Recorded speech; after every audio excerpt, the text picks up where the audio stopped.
tresnomu ilang bablas, gawe lara sing mungkin ora bakal mari. Atiku acur kowe ngerti. Kabeh iki ora tak karepke, nanging Gusti ndudohke takdire.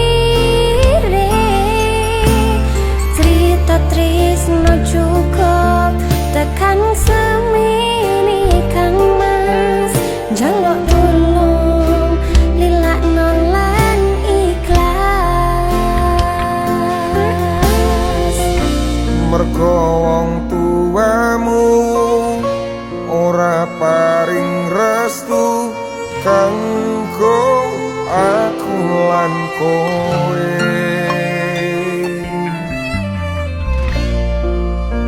Aku iso piye?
Menulis surat ini adalah hal terberat yang pernah aku lakukan.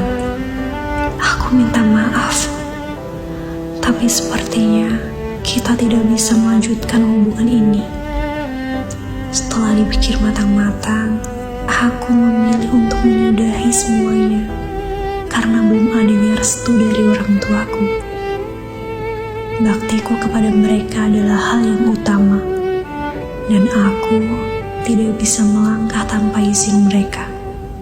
Terima kasih atas segalanya, dan maaf aku harus mengambil keputusan ini. Semoga kamu menemukan kebahagiaan yang lebih baik.